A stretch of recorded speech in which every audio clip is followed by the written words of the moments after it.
Bonjour frères et sœurs, bonjour vraiment, et je sais que vous allez très bien.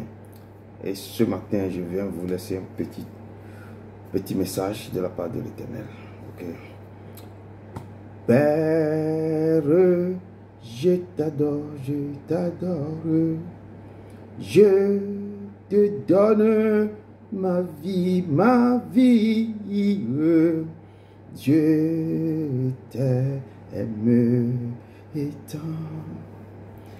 Jésus-Christ, je t'adore, je te donne ma vie.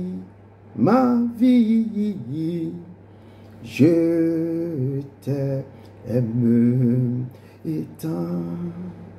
Saint-Esprit, je t'adore, je te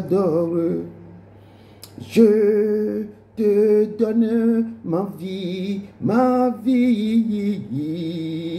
je t'aime et tant, oh, je t'aime et tant. Oui Seigneur, nous t'aimons vraiment, nous t'aimons de tout notre cœur. C'est pourquoi ce matin, oh Père, nous voulons te dire vraiment merci, merci pour ce temps.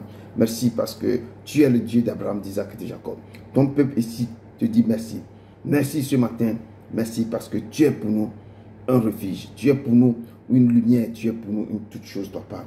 Et je suis là ce matin pour pouvoir encourager mes frères et sœurs depuis Londres, pour pouvoir les encourager. Père éternel, tout-puissant, ce matin, je veux que tu descends au milieu de ton peuple. Descends, papa. Remplis-moi de ton esprit, de ta puissance, de ta grandeur. Esprit de Dieu, viens. Esprit de Dieu, descends. Esprit de Dieu, répands ta grandeur. Répands ta grandeur. Répands ta grandeur sur moi. Dans le nom puissant de ton Fils Jésus-Christ de Nazareth. Amen. Amen. Amen. Amen. Peuple de Dieu, nous sommes là ce matin. Vous avez devant vous votre serviteur, Edouard Broncotem. Et ce matin, depuis longtemps, je voulais essayer de vous exhorter un tout petit peu, dans le nom puissant de Jésus-Christ de Nazareth. Ok, ce matin, la parole de Dieu qui me suis adressée depuis certain temps maintenant, la parole de Dieu me dit ceci. Pour mon introduction, un sauveur, un semeur sorti pour semer sa semence. Comme il semait, une partie de la semence tomba le long du chemin. Elle fut foulée aux pieds et les oiseaux du ciel la mangèrent. Une autre partie tomba sur le roc. Quand elle fut levée, elle sécha parce qu'elle n'avait point d'humidité. Une autre partie tomba au milieu des épines. Les épines crurent avec elle et l'étouffèrent. Une autre partie tomba dans la bonne terre. Quand elle fut levée, elle donna du fruit au centuple. Après avoir ainsi parlé, Jésus dit à haute voix que celui qui a des oreilles pour entendre, entendre.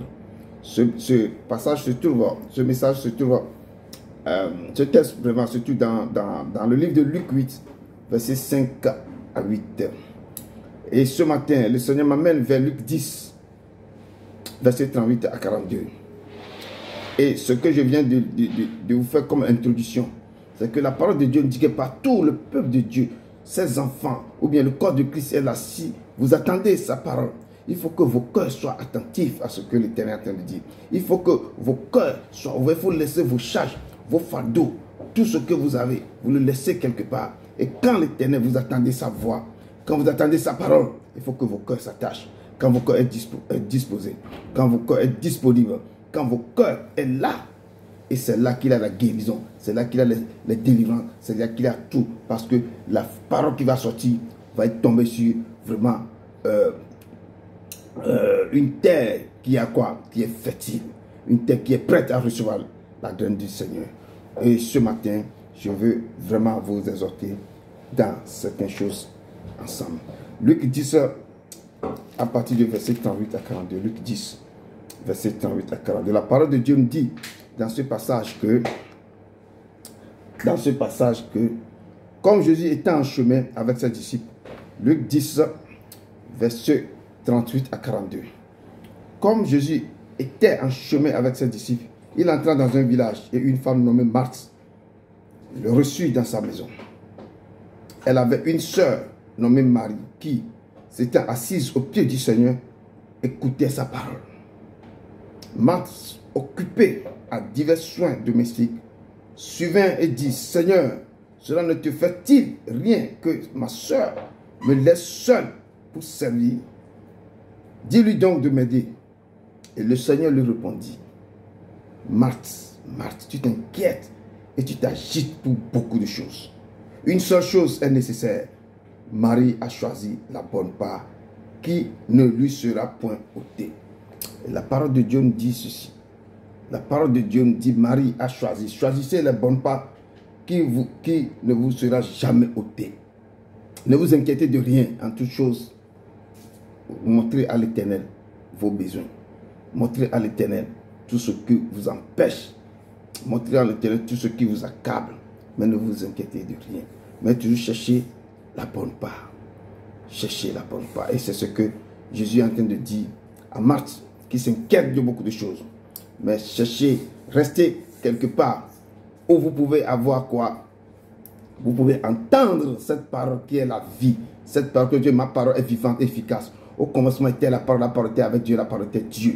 Et si cette parole qui est Dieu, vous l'attendez, Dieu même descendra et va remplir votre être. Va remplir votre être. Et cette parole va commencer par agir dans vos vies. Restez dans les endroits et écoutez sa parole. Cette parole qui est l'épée à double tranchant. Cette parole qui est une parole vivante. Cette parole qui est forte.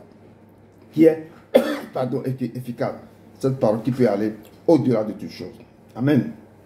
Donc, c'est pourquoi j'ai pris l'introduction qui dit un semeur sorti pour semer sa semence. Comme il semait, une partie de la semence tombait le long de. Quand chaque parole qui tombe, il faut que cette parole qui va tomber, si tombe sur vraiment un sol, que cette partie, une partie va tomber sur un sol vraiment qui est fertile, qui est attentif, qui peut recevoir cette graine. Amen.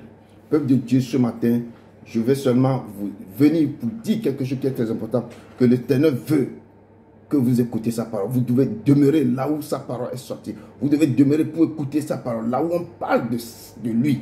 Là où il dit que je suis venu pour annoncer la bonne nouvelle. Là où il y a la bonne nouvelle, il faut que vos oreilles soient attentives. Il faut que vos cœurs soient ouverts. Pour que cette parole, quand la parole descend, la parole va produire beaucoup de fruits. Il viendra demeurer en vous. C'est pourquoi ce message, ce passage que je viens vous lire ce matin, c'est que Jésus qui était parti dans un village, et on a nommé qu'une femme nommée Marthe, ce sont Marthe et Marie, les deux là, ce sont les sœurs de Lazare. Et Jésus a l'habitude d'aller souvent dans cette maison, et on les préparait toujours, on lui donnait à manger, on dit qu'elle était partie. Et comme était en chemin avec ses disciples, il entra dans un village, et une femme nommée Marthe le reçut dans sa maison. Et Marthe avait une sœur qui s'appelle Marie. Et on dit que Marie était assise au pied du Seigneur. Quand Jésus était venu dans la maison directement, Marie était assise au pied de Jésus. Et sa sœur Marthe est rentrée dans la cuisine en train de préparer, en train de servir le Seigneur. Mais les deux sœurs, chacun a choisi sa part. L'autre veut servir l'Éternel. L'autre veut rester écouter sa parole. Et c'est pourquoi je vous dis, quand vous venez dans la maison de l'Éternel, laissez vos charges, laissez tous vos problèmes. Écoutez sa parole. Restez au pied de l'Éternel. Restez au pied de l'Éternel pour recevoir ce qui va sortir dans le cœur de la parole. Et l'Éternel va libérer une parole. L'Éternel, cette parole qui va sortir, il faut être attaché à cette parole. Et ce que Marie avait fait, elle était assise au pied de l'Éternel et écoutait sa parole. Mais quand la petite soeur écoutait la parole, la grande soeur venait dire, Seigneur, Seigneur, mais dis-moi, Seigneur, Seigneur, cela ne te fait-il rien que ma soeur me laisse seule pour servir? Ça ne te fait rien pour que ma soeur me laisse moi seule à la cuisine pour pouvoir faire tout le service? Mais une parole sortit dans la bouche de l'Éternel. Et l'Éternel lui dit, l'Éternel répondit, verset 41, Marthe, Marthe, tu t'inquiètes et tu t'agites beaucoup pour beaucoup de choses. Nous nous inquiétons tout le temps dans la vie. L'Éternel nous dit, ne vous inquiétez pas, ne vous agitez pas, ne vous inquiétez pas, ne vous agitez pas tout le temps.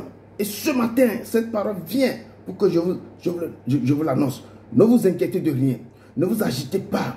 Mais la seule chose, une seule chose que vous devez faire, c'est quoi? C'est d'écouter, de s'asseoir à côté. C'est que ce livre de la leçon, de vous méditer le jour et nuit. Méditez, recevez ma parole, écoutez ma parole, assis au pied du trône de la grâce. Il faut que vous venez prendre siège devant mon pied, à côté de moi, et écoutez ma parole. C'est ce que l'Éternel dit ce matin. Laissez, n'agitez pas, restez à mon pied, restez à côté de moi, et écoutez au pied de la croix, écoutez ma parole. Il dit qu'une seule chose est nécessaire.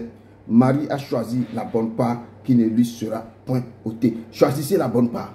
Choisissez de servir l'Éternel. Choisissez d'écouter sa parole. Choisissez d'assis à côté de lui pour écouter sa parole. Quand vous êtes assis à côté, quand vous méditez sa parole, quand vous écoutez sa parole, quand vous êtes à l'église, ce qu'on vous dit, vous recevez dans vos cœurs. Et c'est ça qui va vous délivrer. C'est ça qui va vous sauver. C'est ça qui va faire des choses. Il dit que ma parole est efficace.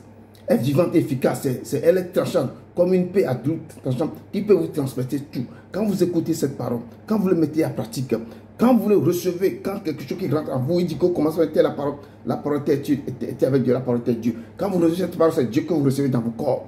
Il dit que moi et mon Père, nous viendrons demeurer en vous. Si vous m'aimez, gardez mes commandements. Et l'Éternel vous dit ce matin, la seule chose, la bonne part, la chose qui est nécessaire pour vous, c'est quoi? C'est de venir assis à côté et écouter ma voix, à mes pieds, au pied de la croix, pour écouter ma parole, pour le mettre en pratique, pour méditer mes paroles, pour suivre mes paroles. Lisez sa parole, recevez sa parole, ayez foi, ayez soif et faim de cette parole. Quand vous recevez cette parole, c'est la bonne part. C'est la bonne part que je vous dis ce matin. Méditez sa parole, recevez cette parole, méditez, prenez cette parole comme une nourriture vivante. Mangez cette parole, buvez cette parole, prenez cette parole comme quelque chose que, comme vous avez faim, soit désiré, la faim de cette parole, la soif de cette parole. Et prenez cette parole. Quand vous prenez cette parole rentrera en vous. Cette parole va vous rassasier. Cette parole va vous étancher vos soins. Cette parole va briser tous les liens. Cette parole va briser, va combler le vide en vous. Cette parole va abaisser les montagnes dans vos vies. Va hausser les vallées dans vos vies. Va hausser les collines. Va abaisser tout. Va transformer tout qui ne va pas dans vous. Cette parole va remplir tout ce qui ne va pas dans vos vies. Recevez cette parole. Méditez cette parole. Restez chercher la bonne part. C'est d'écouter. Restez assis au pied de l'Éternel. Écoutez sa parole. C'est cette exhortation que je viens vraiment vous laisser. Ce matin, méditez. Choisissez la bonne part. Comme Marie a choisi la bonne part. Restez au pied de la croix. Recevez, écoutez, méditez, avalez, buvez cette parole qui est la vie. Qui est la vie, qui est la vie, qui est la vie. Que le Seigneur vous bénisse, que le Seigneur vous bénisse, qui vous bénisse, qui reste, qui vous donne la paix qui est au-dessus de toute paix, la paix qui surpasse toute intelligence. Et ce matin, c'est votre serviteur, Edouard Broncotet du ministère de la fin des temps, qui vient vous donner cette petite exhortation. Amen, amen, amen. Au nom de Jésus de Nazareth, amen.